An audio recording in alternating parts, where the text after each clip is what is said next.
Welcome to the DevReady Podcast, where we're helping non-techs build great tech. Today we're joined by Nate Spiteri. He is the co-founder, CEO of Shopfront. Shopfront app is effectively a marketplace to allow you to take your products that you're selling on eBay, for example, put them in one spot and distribute them to many marketplaces. Just been funded out of Antler and going through the process of building and refining products. So really good story to talk about what that process might look like. And Nate's got some experience in being in Fintech startup out of London. So I'm sure we'll share a little bit today about the startup journeys. Nate, thanks for joining us. No worries, mate. Thanks for having me. I appreciate you coming on, man. Let's talk about you for a couple of minutes. It's always great to share who you are. What's your background? Where did you start? Where did it all begin? I saw there's a Commonwealth Bank on your little LinkedIn resume there. Yeah. Tell us about you and how you ended up in the world of startup, really. Yeah, so a lot of pivots there, to be honest. I think like in school, I always wanted to be a banker. I was kind of like just, it's not the easy route, but it's like a very popular route to go down. Did banking and finance, so it just felt natural.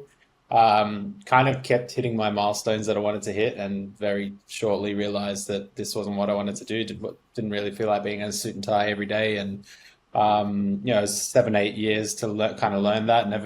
Never knew what a startup felt like, or what a startup looked like, or how to kind of get into it.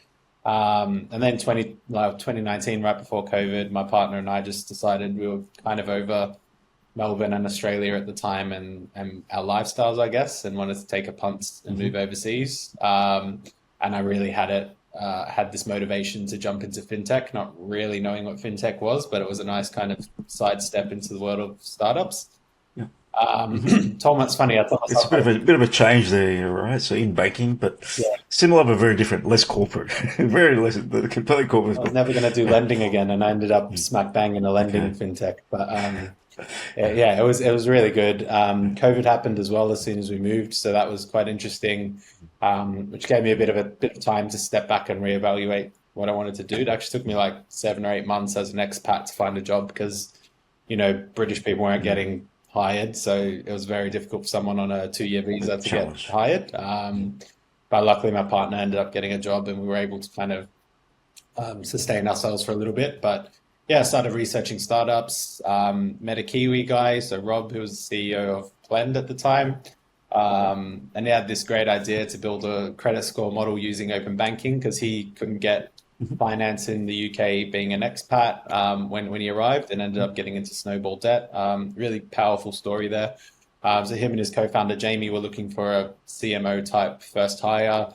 I'd never actually done a formal marketing at that time, but I'd like run clothing brands, and I kind of had that lending background, and I think they just saw me as quite a personable person that could deliver the brand message and the branding at the time. So for about 6 months, I worked for sweat equity for them, so basically for free. And I was working at another fintech called WageStream at the time. And then when they raised their first round of funding at Plend, I came on board as the kind of head of growth, first official hire, which was awesome. And then it took us another 7, 8 months to go live. But in that time, I was responsible for hiring, setting up partnerships, setting up all the commercial proposition.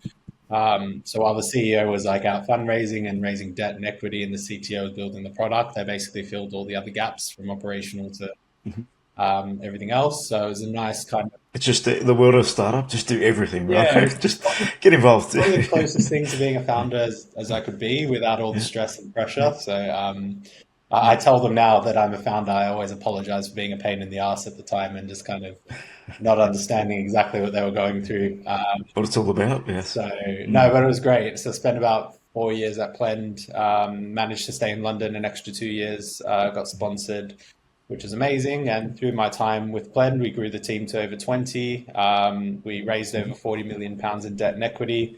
And I think they've just ticked over, I think, lending over 12 million or 10 million pounds across the UK. So the product was lending longer term, higher value loans at a lower interest to people who couldn't afford the prime loans from the banks. So a lot of it was for debt consolidation, for example. So rolling a lot of high cost credit cards into a lower cost loan. And we were actually the lowest on the market for that near/subprime space. So we also ended up being B Corp while I was there, which is fantastic. So I learned to think of startups with an impact lens, and for a lending business, that was very difficult because you talk to people and they're like, well, what's really impactful about lending? How's that ethical? And then you kind of explain what you're doing and all the additional things you're doing. And it became the front of our brand basically to be an impact lending business, and the first of its kind in the UK at least, which was awesome. So You hear about a lot of the startups or the fintechs that do the complete opposite. exactly, yeah. So, Yeah, so that's a great story, just how you're helping rather yeah, than,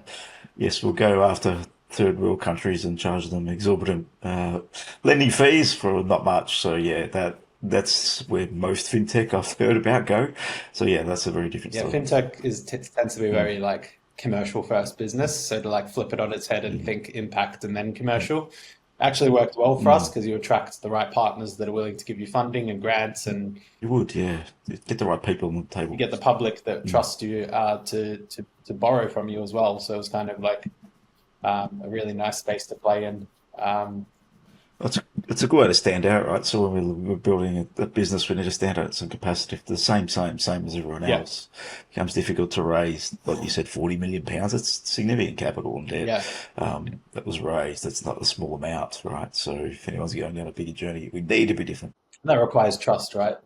It does, Yeah. yeah. It requires significant trust and good people behind it to really drive it. So yeah, good outcome. So first hire. What made you look? Why did you decide to leave? Come back to Oz, or was it just other reasons? It was just, 4 years kind of felt we started getting to the point where you can't really like own anything in London. We really wanted a pet, for example, or to buy a property. You can't really do those things. It's just expensive and you don't know how long you're going to be there for. So it was kind of just time. And then, I interviewed for Antler, and I just thought I'd take the punt, and that was kind of the trigger point to move across. Yeah. And just start the new journey. Tell me about Antler, because some people go into Antler with no concepts. How did you walk into Antler? What made you make that choice? Was it just now I've been around a startup, I just probably want to be in that world forever, or I just want to do my own thing now? Or what was the decision to go through? Seeing the contrast between like banking and startup, I definitely didn't want to go back to Australia and go back into the corporate world because I don't know, I felt like in London it was super fast paced, my lifestyle, and for me to go back, I needed to do something really challenging in Australia for it to be kind of that same level of pace or that same level of excitement. And what more exciting thing to do than start your startup? I mean, in hindsight, I don't think exciting is the right word, but yeah, that was my mindset at the time anyway. A lot of other descriptions to running a business, and exciting is just tiny moments in time. There can be a lot of other emotions through that process. Yeah. There's like little moments where you're like, oh, this is the best, and then it lasts 10 seconds and you're back to, okay, now I need to do more. Back to the grind. But no, I really love the Antler process, to be honest. It's a weird one. It's like a lot of people explain it like it's almost like dating because you know obviously they try to match technical and non-technical co-founders, which is a very difficult job to do, but I think they do a really good job at it because you've got your product people, your super technical people, there's sales people and marketing people, so you need to like find that good mix of people that are chalk and cheese but also share the same passion. What I did, which I don't know if is cheeky or smart, but I learned from another founder in London that got funded how they kind of went about finding their co-founder in Antler. I actually reviewed the whole list of people that got into the program 2 or 3 weeks before we started, and I jumped on calls with all the technical co-founders in the cohort just to kind of suss out who I wanted to work with. One of the things build a relationship. One of the things smart walking, not walking blind. I was just really worried about going in, waiting too long to find someone, and then there's a time limit on the program. It's not like you can just stay in the exploratory phase forever. And I ended up jumping on maybe 10 calls, vetted it down to 4 people that I maybe wanted to work with.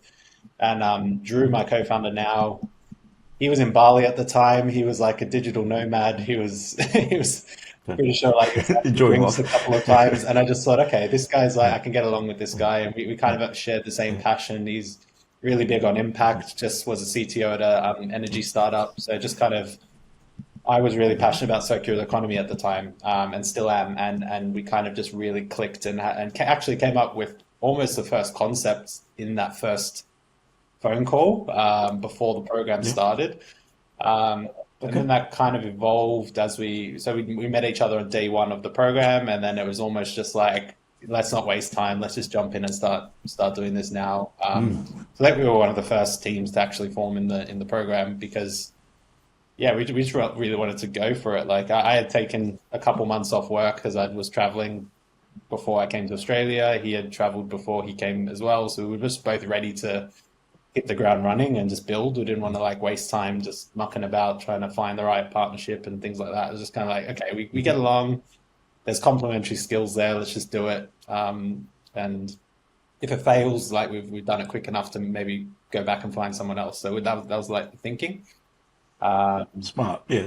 Brilliant advice for anyone going down that process because yeah, you can walk in a room with X amount of people and sort of get a bit lost in it. It's probably a nice way to approach it. Don't try and find the perfect co-founder too. Like I know you're in it for the long run, but like if Yes. you're not perfect. Like I was by no means I wasn't a perfect marketer, but I ended up growing Plend quite substantially. I'm Mm. not a perfect CEO, but I think I'm learning on the go. And like Drew, Yeah. I mean, I It's thought Drew was actually quite good to be honest, but I don't think I didn't go in there expecting like perfection for a co-founder. I think a lot of people might have done that and might have maybe thought about things too much and kind of too far. yeah, Yeah. not taken the risk, which it is a risk unless you've known this person. Well, the whole thing's a risk, right? So you're walking into a business, the chance of success is slim. Yeah, Let's be brutally honest. Continuing to raise funding because it's multi is challenging. It's going to be difficult. You're just going to have people that are, like you said, there's a connection there. There's a bit of a friendship, but you got a very different polar opposites because you're coming up from two different angles, and that's important. I've got a, when I'll tell you a bit about us, we started the business 16 years ago. So we're a tech consulting business, started 16 years ago. There was five of us at the beginning. We were guys out of uni. We just collected a few guys that made sense. And after a year, there was two left. And they're still standing. But yeah, you learn pretty quickly as to who's really in it for just mucking around or who's in it to just put a title CEO on their business card, or who's just not interested at all. So you had a couple fizzle out and there was just two left after about a year and a half. So that was a fascinating thing. You will find pretty quickly how committed the other person is. And I find that if anything, if they're committed to the cause of work to make an effort and drive and learn, that's all you need. It's they will, if they want to learn and evolve, then you're probably with the right fit because nothing's ever going to be the same in the world of startup. yeah, 100%. I will say that like I mean, to get into Antler, you need to kind of obviously commit to that full-time journey. So a lot of the people, well, most of the people in the program were actually really committed. It was just kind of, I don't know, maybe an element of unsure how to pick, or maybe it was also Yes. like some people, I was really passionate about the space I wanted to work in, and I think that was a nice North Star on like getting started with the product and finding a problem Yeah. space. Whereas some people might have, there's two ways you can go about it, and you need the mix. You need the mix of people who don't have ideas and the people that do have ideas, because obviously if everyone goes in with an idea, then you're not going to find pairings. But yeah, there's this, if you don't have an idea, there is this element of having to move and make a decision very quickly on what you're passionate about, which is what I think Drew did. Like when I told him what I wanted to do, he was like, Yeah. oh yeah, like I can resonate with that, and then jumped in straight away, and it was like an easy decision Fascinating. from the word go. Yeah, So the concept of Shopfront itself, let's talk about that. So where did it stem from? So how did yeah. that begin? And tell me about that. Yeah, so I like during my time in London and even before that, I've always been like a reseller and into the sneaker market and kind of you probably see on my LinkedIn, I've had fashion brands. I've always like been on in that space just as like a really passion space for me. And when I tried to move back to Australia, I realized my selling was like almost it was just way more difficult to make sales, and I literally had to be on eBay, Facebook Marketplace. I had to be spread across multiple marketplaces, where in other places I felt the markets were a little bit more advanced. So initially what I wanted to do was build a new marketplace in Antler. I just thought there was, with the help of AI and with the help of kind of new technologies, there's obviously a space where a marketplace can be more intuitive, or it can be easier to make sales and easier to list. So that was the initial concept. I think we were going to call it Flipped or something like that, a new Yeah, marketplace. okay. Um, and we slowly started realizing through validating, so from talking to prospective customers and businesses and whatnot, that the problem wasn't actually with the demand side. So there wasn't really a problem with people buying goods on the secondary and alternative markets. The sellers were the Mhm. ones that were always complaining. And the common themes that Okay. just kept coming up more and more was that it takes 15, 20 minutes to create a listing. Taking the photos is a pain. Removing the background requires third-party software. I don't know what to price it at. I don't know what to write. I don't know how to describe the condition. There was just all these like, So the pain wasn't a marketplace at all, right? and yeah, so it Different problems, wasn't, yeah. the solution wasn't a marketplace. The solution was helping sellers list on those marketplaces. And that it was Hmm. kind of a bit of a weird product to wrap our heads around, because at the start Yeah. it was like, how does this not exist? Or is this like, this kind of feels like almost too simple for it to be its own product. And then we looked to the US, and it's actually quite a common product in the US. So this, we're more of like a layer that sits between the seller and the marketplace. And there's actually a ton of them in the US, and some of them came out of YC, one that's come out Okay. of Techstars. And we Hmm. kind of used that as initial validation. We were able to kind Mm. of weave our product based on how they're achieving success and how they're marketing their product and what it actually does.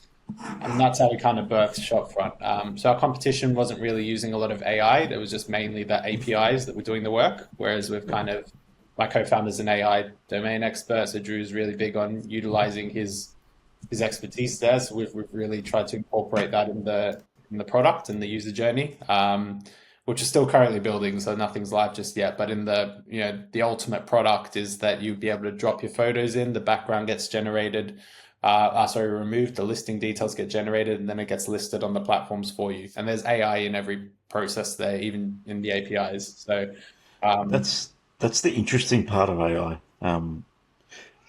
Building it, the advantage that startups have right now is you can actually build AI into an end-to-end workflow and a process, yeah, whereas platforms that already exist, they can't effectively go in and change the replicate. entire process, right? Other than changing the old product. So that's one fascinating area you touched on, which I found is the biggest asset of AI. It's how do you take it from step one, two, three, four, five, six, seven, and get it to actually support you across the journey of those steps, Yeah. not just yeah, write me a description by clicking this button and enhance it. That's how these products are putting it in that are retrofitting. So that is definitely an advantage that people have right now if they're really tapping into AI. I think we want to like our customer profile isn't really technical, so we don't even want to let them know that it's AI. Like they shouldn't care if it's AI or not. They should just say this is super fast. This does what it needs to do, and in the back end, we're utilizing AI to expedite every process that might have taken longer in the original kind of processes. And AI has also helped us like even build our code, right? It's been so helpful for like expediting how we actually build because Everything's changed, yeah. yeah. Yeah. So I think we like the timing for us is just perfect. Like even from a marketplace point of view, there are marketplaces popping up left, right, and center too. And I always use the example of Depop being acquired by Etsy. So Depop was a very kind of Gen Z sort of edgy marketplace 5, 10 years ago. And we've even heard feedback from sellers that their brand is being a bit diluted because they've now been acquired by a massive, they're huge now, right? They're not even that, they're not a niche marketplace anymore. And so what that's doing is giving the opportunity for other marketplaces to come in and fill the gap that Depop was. And I think it's much easier to build a marketplace now. So you're getting like several marketplaces trying to do the same thing. And what we're able to do is integrate with all of them rapidly, which means that the sellers have the opportunity to not only list on the platforms that they do, but explore new platforms that maybe they're unaware of, list on niche platforms without having to download so many apps and create, try and figure out where to list it. It's just kind of put in a list and you say, I want it listed here, here, here, and here. And then Mm. that's it. So we're writing It that way. sounds like it solves a significant problem because I don't do much of this, but when I did, it's just a pain in the ass. Take photos, put a description up. If you want to put on, yeah, you put on one marketplace or two max because it's more effort to go and put third, fourth, fifth, sixth. If I click Yeah. bang, bang, bang, bang, and I'm on 7 or 8 marketplaces a lot quicker to sell something, isn't it? Yeah, exactly. And there's a lot of Yeah. stats to show that the chance of sale substantially increases. And Yeah. there are things like every marketplace has algorithms as well. So Mhm. what we're planning to integrate is relisting and refreshing the listing. So the new listings get pumped higher on the algorithm. So if your stuff isn't selling for like 3 weeks, we can say let's renew that listing, which means it takes it off and puts it back on, and it goes back to the top of the algorithm. And to do that manually on a marketplace would take a lot of time, but to do it with us, it's Mhm. like a one-click thing because you're just copying and pasting the all the details and reposting it. Brilliant. So, product sounds like it's very going to be very efficient. How far along the product development journey are you? Where are we in terms of product development? So we've just seen a kind of version of the front end a couple of weeks Mm-hmm. ago, which is awesome. Yep. By the end of this week, we should be able to test listing on eBay and Depop, if I remember Nice. correctly. So Yep. not for public yet, but just kind of like That's okay. Yeah, no, it's early, right? So just everyone listening, it's really early. So you're yeah. really alpha, right? One If that. listing also Yeah, has nice. Yeah. like 7 or 8 API Mm-hmm. calls as well, because like there's the Mm-hmm. order like there's all different elements of that listing that need to be Yep. pulled through. So there's a lot of testing that needs to be done. But I've got a wait list of about 330 at the moment. Trying to get that to about 500 by the end of this month or early next Nice month. work. Mm-hmm. We've got two enterprise customers that we're working with now, not working with yet, but kind of scoping out Yes. what the pilot might look like this year. So written confirmation that that they want to go ahead with that, which is awesome, or not go ahead, but at least start testing that. And that'll be the kind of paving the way for the future of where this could go on a B2B sort of enterprise scale. But because our initial ICP are sellers, individual sellers, it's very easy to kind of get them involved. They're very excited about it. They want to test it. They want to work with us to Mm-hmm. build it. So I've like sponsored vintage markets in Brunswick, for example, and I've gone and spoke to our Yep. sellers in person, and they're Mm-hmm. all just thinking, "Oh my God, this is amazing! I'll definitely use this." And you'll find that vintage sellers and sellers, they just don't go omni-channel because it takes so long to list on the Too long to platform. do, right? Yeah. And Yep. another problem is that sometimes, like these marketplaces tend to ban sellers for nothing. Like it's becoming a trend where they kind of think you're doing something dodgy, but you're not. Therefore, your accounts get suspended for like 10 days or 20 days. So you can imagine if you have all your eggs in one basket listing on one marketplace, that's your whole bit. Well, we've spoken to someone who was full time in working selling on Depop, and now her accounts just completely got banned and she can't reinstate it. Oh, you're kidding. So that's all her stream of income. So she's had to restart her whole kind of store. Mhm. And we're saying like if you were using us, you'd just be spread across everywhere. It wouldn't matter if one of the Mm. platforms goes bust or something happens to your account It's a there. little less impact, right? So Yeah, instead of yeah, being more 100% of diversified. your business might be 10, 15%. So Yeah. it's less of a hit to actually be able to wear. In terms of, there's a couple of things you mentioned that's quite important for people to talk and dig into. One, you've built a wait list. Talk about the approach to doing that, because people can be stuck building stuff forever and really never get out into the market and validate quite well. So talk about what have you done in that space? How are you going about validating? You've obviously done a pivot because of it. What's been your approach there? Yeah, so I will say Antler was really good in helping with the validation stage. I think it's very easy, like you said, to think product first and problem second. And then we were in a lot of positions where we were trying to retrofit a problem to the product because we were so passionate about the product, and it just never was going to work. Like the people that we spoke to about 100 sellers and buyers, just on the phone or through like Instagram, or met them in person for coffee. So we tried to build a bank of these kind of validation interviews, and like the problems are very clear, but we kept just kind of trying to think outside that problem, which it took us a while, and I think every founder kind of goes through that. But we really just thought, okay, these are the problems. Let's just fix that problem.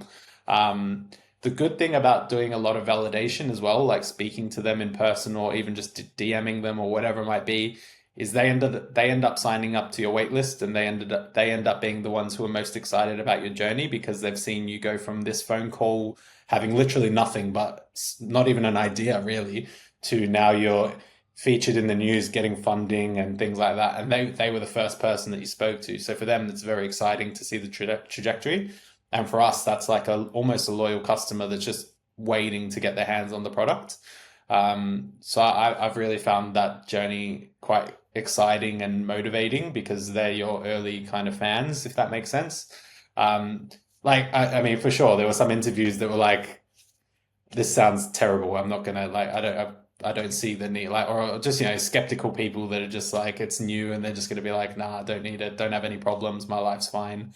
But majority of them tell you, if you ask enough questions, where the pain points are. And it's also given us a lot of thinking for like where we want the product to go and what we could put in an icebox for like V3, V4, like what can we solve next? Building out that roadmap, right? In terms Yeah. of where could this product be? And we really identify that the space we're playing in has a lot of problems, and that it's kind of allowed us to think 5, 10 years down the line rather than just having a product that's going to stop after 2 years. Like we know where we want to be in like 5, 10 years, because there is that much growth that we can, like, the market is huge for this, for secondhand and alternative and sellers and whatever it might be. And we haven't even How big is the market? What is the data? How big is it? Yeah, it's a tricky one, right? We've tried to fact check it and extrapolate a few different bits of data. Essentially, we didn't want to take the GMV approach and just be like, secondhand market is huge, whatever, because that doesn't really say how big the market is. So we've really tried to figure out how many sellers there actually are. And there's a lot of stats actually in the US that we've kind of used as a proxy. And it turns out if we kind of put our tiers on the line and kind of think about the active sellers, it really is $1 billion market if Shopfront ends up becoming the face of every marketplace. You can imagine, even you said yourself, you sell a few things, right? So if we're the app that everyone has and we're the kind of front end to make sure people, whether they want to do a clear out or they want to sell professionally, they have Shopfront, then there's definitely millions and millions of people there. And freemium works well because if you're using it and you're having a good experience, you might have a friend that wants to start selling a bit more professionally or is into collectibles or furniture or something, and they'll be the ones that pay the $10 or $40 a month, depending on how much they list, right? So there's a really nice element of network effect that we're banking on, and we've seen it done well with other businesses for sure. Like, look at Linktree, for example. Like, no one thought Linktree was going to be a unicorn, and those guys are absolutely killing it. So it's definitely an exciting journey you're on because it's a big area. So when you're tackling new product, big areas is always interesting and exciting. And with the new technology, you can make things more effective and efficient for people at the other end. So they're going to be quickly inspired by it. Building the wait list, tick on that, because effectively it is your first customers. So it sounds like you're on an interesting journey, and I think we should catch up in about a year and see how you're tracking, because there's something here in terms of, obviously it's a big space, big opportunity. It's about, and you mentioned it's a small product at the beginning, but in effect it can be a big problem and it can assist a lot of people. So there's a lot of value to that. So thanks for coming on, sharing, Nate. What's for you, just one more question. What's the vision? Where do you want to be in 10 years' time? Because you mentioned that you're thinking that far ahead. What would you like to be? What's the goal? yeah, I think we literally just want to be the application everybody uses when they want to sell. Like, it's not like you have to. I think the question we want to remove from people's mind is, where should I sell my stuff and how should I sell it? What's my thing? What are my things worth? Like, we just want to make that, like, we want to be the answer to all those questions. Like, you don't want to, you don't need to juggle several apps or Google search anything or try and do research. Like, we'll have all those analytics, we'll have all those tools for you. All you got to do is upload the photos and let us do the rest. I think there's something really powerful there. That's not really been done before on that scale. So Yeah, no, very exciting journey, man. Good luck with everything. I wish you all the best. It's obviously going to be a long ride, a lot of change and evolution over the journey, but getting that first product out to market with a wait list is always exciting. So when's the timing on that looking? Is it probably next 3 months? What are you thinking? I mean, timing's one that I just hate answering because it keeps. Oh, no, it's a tough one. Yeah, in terms of tech, it's difficult because you might have to change, pivot some stuff you learn as you evolve. It's a difficult one. I think by end of September we should be able to test enter. Even next month, early next month, we've got a handful of users that could be listing on 2 platforms. But yeah, so probably a beta launch or whatever you want to call it by end of next Yeah. month, and Yeah. then officially launch shortly after that to some of the wait lists. So Brilliant. yeah, stay tuned. Hopefully it stays on that trajectory. But yeah.